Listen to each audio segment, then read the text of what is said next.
Let's hold over to Georgia now, where Biden continues to piss off pretty much all of the black community. Listen, Biden, we all know what's going on with the voting issue, okay? We know the Democrats are screwed going into 2022 midterms. They are done, okay? I don't need a crystal ball to know they're not winning the midterms. We're taking back the House. No, we're taking back the Senate, and there's a very good possibility we could take back the House. And the reason I feel this is because everybody, even Democrats, even liberals, are admitting we have gone way too far left on this nonsense. I mean, we need to come back center here. And the only reason that we might come back center is if Republicans on the right take control and start to shift the pendulum back central. It's pretty much the only chance of survival America has right now. And I honestly believe the Democrats and the far left liberals know that. So it's freaking Biden out. Biden is trying to change the laws once again, because we all know that if the Democrats can't win, the Democrats have to literally change the laws to win. That's cheating to me. If you have to change the rules, that's cheating. Sure, they're not blatantly cheating, which again, they may have. We're still trying to get to the bottom of that.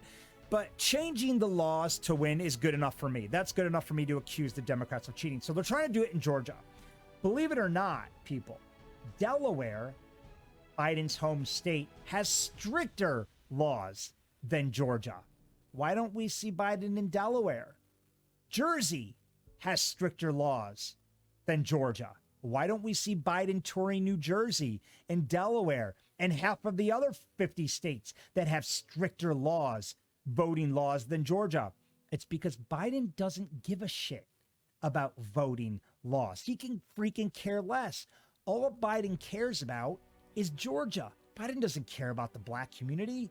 He never has. And that's become evidently clear after they won the election, and you haven't heard a peep out of Biden or Kamala Harris since. So they're not in Georgia because they care about the black community.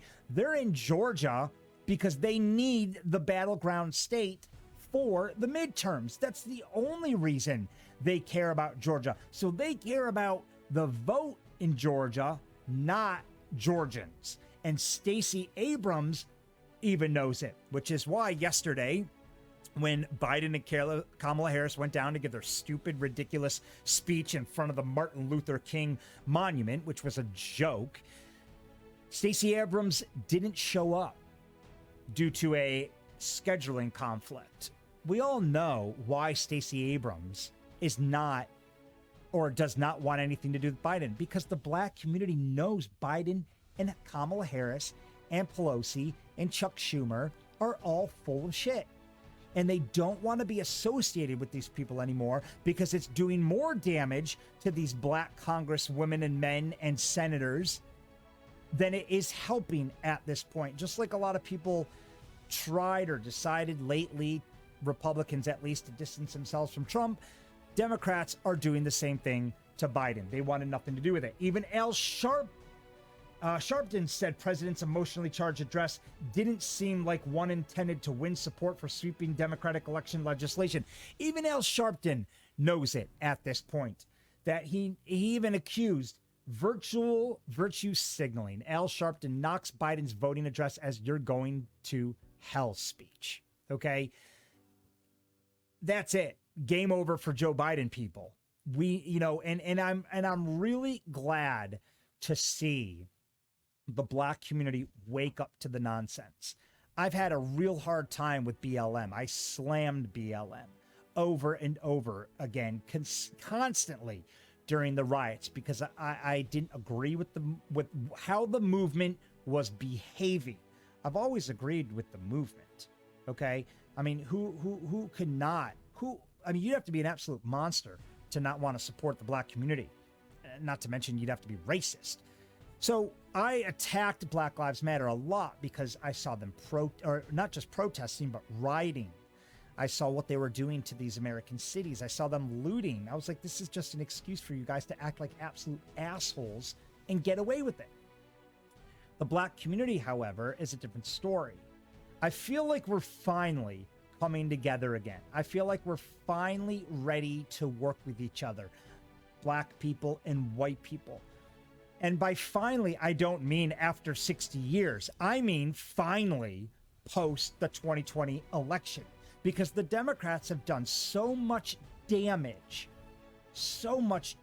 to hurt the relationship between the white and black community, that it's taken this long for us to come together again and say, you know what?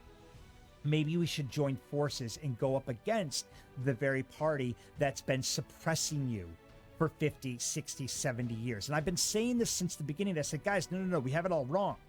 We have, the black community, don't alienate us. Okay, that is the last thing you ever want to do. Do not alienate your white brothers and sisters, because we are here for you guys. We love you guys, and we want nothing more to help you move forward. And if I honestly felt that the black community was being suppressed as far as votes were concerned, of course I would want to make sure that they were fair. I just don't see that happening. I don't get where I don't see it, where the black community was being held back voting. It's not like there were less voting polls in black neighborhoods or predominantly black neighborhoods. It's not like black people couldn't get to the voting polls. And if the Democrats really cared, they provide free shuttles. Listen, it's America. There's a solution for everything. Okay, we can get around anything. Look how much money we just printed to keep the economy going.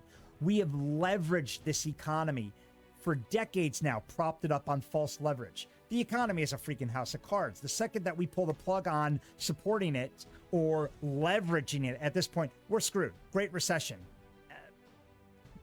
Tenfold. Okay? So don't tell me the Democrats can't put their hand in their pocket, which they have done a million times over since COVID, and provide solutions to whatever issues the black communities are facing as far as voting is concerned. It's very simple. But to allow them not to have ID, that's just freaking stupid.